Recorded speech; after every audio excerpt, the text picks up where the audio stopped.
નમસ્કાર મિત્રો, દેશ અને દુનિયાના સુપરફાસ્ટ સમાચારમાં તમારું સ્વાગત છે।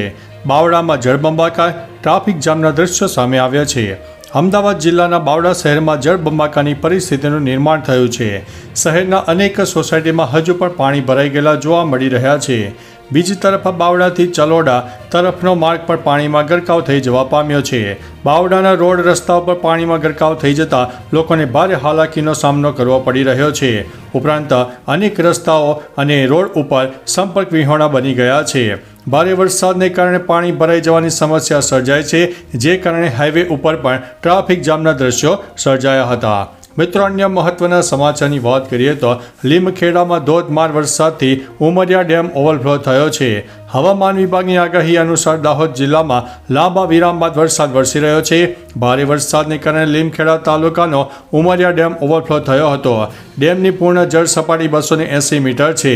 હાલ તે વધીને 280.20 મીટરે પહોંચી ગઈ છે।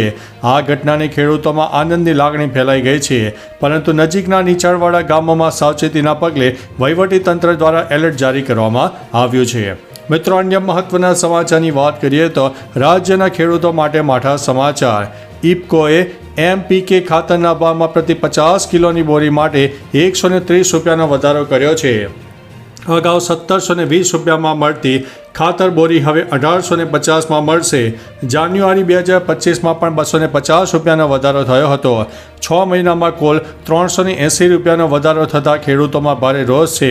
ભાવ વધારાથી ઉત્પાદન ખર્ચ વધી જશે અને ખેડૂતોની આવક ઉપર નકારાત્મક અસર થવાની સંભાવના છે। ખેડૂતો હવે એનપીકે ખાતર પર યુરિયા જેવી સબસિડીની માંગ પણ કરી રહ્યા છે। મિત્રો, અન્ય મહત્વના સમાચારની વાત કરીએ તો પીએમ કિસાન યોજનાનો હપ્તો આ તારીખે જમા થશે। ભારત સરકાર કૃષિ મંત્રાલયે પીએમ કિસાન યોજના હેઠળ આપવામાં આવનાર 20મા હપ્તાની તારીખ જાહેર કરી છે। કૃષિ મંત્રાલયે જણાવ્યું હતું કે પીએમ કિસાન યોજના હેઠળ 20મા હપ્તાના પૈસા આવતા મહિને બધા પાત્ર ખેડૂતોને આપવામાં આવશે। મંત્રાલયે તેની સત્તાવાર એક્સ ઉપર જણાવ્યું છે કે પીએમ કિસાન યોજના હેઠળ 20મા હપ્તાના 2000 રૂપિયા 2 ઓગસ્ટ 2025ના રોજ ખેડૂતોને ટ્રાન્સફર કરવામાં આવશે। મિત્રો, અન્ય મહત્વના સમાચારની વાત કરીએ તો ઓએનજીસી કોન્ટ્રાક્ટરના નામે છેતરપિંડી। અમરેલી જિલ્લાના રાજુલા શહેરમાં એક યુવક સાથે ઓએનજીસી કોન્ટ્રાક્ટરના નામે છેતરપિંડી થઈ હતી। આરોપીઓ પ્રદીપ કુમાર, શિવકુમાર, રહેઠાણ, દિલ્હી અને ઓએનજીસી કંપનીના કથિત અધિકારી કૃષ્ણા તિવારીએ હરીશભાઈ સાથે રૂબરૂ મુલાકાત કરી હતી। તેઓએ ફોન અને મેસેજ દ્વારા પણ સંપર્કમાં રહીને વિશ્વાસ કેળવ્યો હતો। 1.28 કરોડની આ છેતરપિંડીની ફરિયાદથી પોલીસ પણ ચોંકી ઉઠી છે અને હવે આરોપીઓને પકડવા માટે કાર્યવાહી શરૂ કરવામાં આવી છે। મિત્રો, અન્ય મહત્વના સમાચારની વાત કરીએ તો ટ્રાવેલ એજન્સીઓ પર મોટી કાર્યવાહી। અમદાવાદ ટ્રાફિક પોલીસ દ્વારા તમામ વિસ્તારમાં ટ્રાફિકના નિયમોનું ઉલ્લંઘન કરનાર સામે કડક કાર્યવાહી કરવામાં આવી રહી છે। ત્યારે હવે ટ્રાવેલ્સ એજન્સીઓ પર આરટીઓએ મોટી કાર્યવાહી કરી છે। ટેક્સ ન ભર્યો હોય તેવા વાહન માલિકોને નોટિસ મોકલવામાં આવી છે। આરટીઓ દ્વારા 12 જેટલી બસોને ડિટેઇન કરાઈ છે। શુભમ નર્સિંગ કોલેજની બસોને 80 લાખનો દંડ ફટકારવામાં આવ્યો છે। જય અંબે ટ્રાન્સપોર્ટની બસોને 40 લાખનો દંડ ફટકારવામાં આવ્યો છે। મિત્રો, અન્ય મહત્વના સમાચારની વાત કરીએ તો અમેરિકા ભારત ઉપર 20થી લઈને 25% ટેરિફ લગાવી શકે। ડોનાલ્ડ ટ્રમ્પે સંકેત આપ્યા છે કે અમેરિકા ભારત ઉપર 20થી 25% ટેરિફ સુધી લગાવી શકે છે। તેમણે જણાવ્યું છે કે બંને દેશો વચ્ચેનો કોઈ પણ વેપાર સમજૂતી હજુ અંતિમ પરિણામ સુધી પહોંચ્યો નથી। ટ્રમ્પે કહ્યું છે કે ભારત એક સારો મિત્ર હોવા છતાં તેણે અન્ય કોઈ પણ દેશ કરતાં અમેરિકા ઉપર વધુ ટેરિફ લગાવ્યા છે। વેપાર સમજૂતી અંગે વાટાઘાટો આગામી દોર 25 ઓગસ્ટે ભારતમાં યોજાશે, જેમાં અમેરિકી ટીમ ભારત આવવાની છે। મિત્રો, અન્ય મહત્વના સમાચારની વાત કરીએ તો 3 સિસ્ટમ સક્રિય, અંબાલાલ પટેલની ખતરનાક આગાહી। હવામાન નિષ્ણાત અંબાલાલ પટેલના મતે ઓગસ્ટ મહિનો વરસાદથી ભરપૂર રહેશે। ખાસ કરીને 6 થી 10 ઓગસ્ટ દરમિયાન ગુજરાતમાં ભારે વરસાદની સંભાવના છે। હવામાન વિભાગની માહિતી અનુસાર હાલ રાજ્ય પર 3 વરસાદની સિસ્ટમ સક્રિય થઈ છે। આ ત્રણેય સિસ્ટમના કારણે રાજ્યભરમાં વરસાદી માહોલ છવાયો છે। રાજ્યના અમુક વિસ્તારોમાં હળવાથી મધ્યમ વરસાદની આગાહી વ્યક્ત કરવામાં આવી છે। મિત્રો, અન્ય મહત્વના સમાચારની વાત કરીએ તો ઓસ્ટ્રેલિયામાં 16 વર્ષથી નાના બાળકો માટે સોશિયલ મીડિયા ઉપર પ્રતિબંધ। ઓસ્ટ્રેલિયા વિશ્વનો પહેલો દેશ બન્યો છે જ્યાં 16 વર્ષથી ઓછી ઉંમરના બાળકો YouTube, x, TikTok, Facebook, Snapchat અને ઇન્સ્ટાગ્રામ જેવા સોશિયલ મીડિયા પ્લેટફોર્મનો ઉપયોગ નહીં કરી શકે.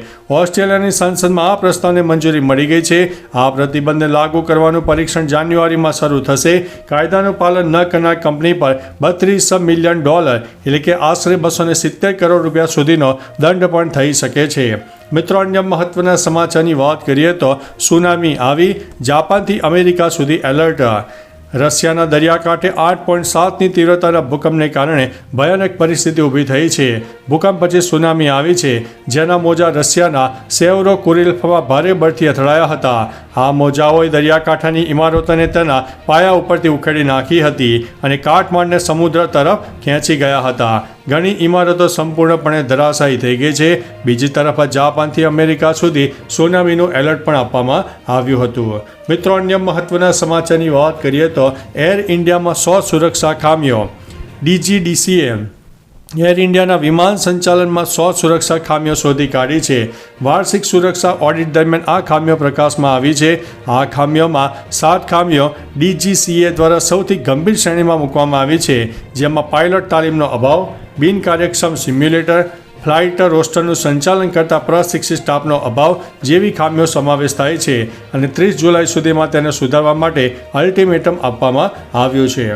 મિત્રો, અન્ય મહત્વના સમાચારની વાત કરીએ તો ATSની સફળતા, આતંકી મહિલા ઝડપાઈ છે. ગુજરાત ATS દ્વારા અલ કાયદાના આતંકવાદી મોડ્યુલના માસ્ટર માઇન્ડની ધરપકડ કરવામાં આવી છે. આખો પ્લાન આતંક ફેલાવવાનો હતો. ગુજરાત ATSના DIG સુનિલ જોશીએ જણાવ્યું હતું કે ગુજરાત ATS દ્વારા બેંગ્લોરથી સમા પરવીન નામની મહિલાની ધરપકડ કરવામાં આવી છે, જે અલ કાયદા સાથે સંકળાયેલી હતી. અગાઉ 4 આતંકીઓની ધરપકડ કરવામાં આવી હતી, જેમાં 2 ગુજરાતથી પકડાઈ ગયા છે. તો ચાલો મિત્રો, ફરીથી દેશ અને દુનિયાના સુપરફાસ્ટ સમાચાર લઈને મળતા રહીશો. ત્યાં સુધી અમને રજા આપશો. નમસ્તે.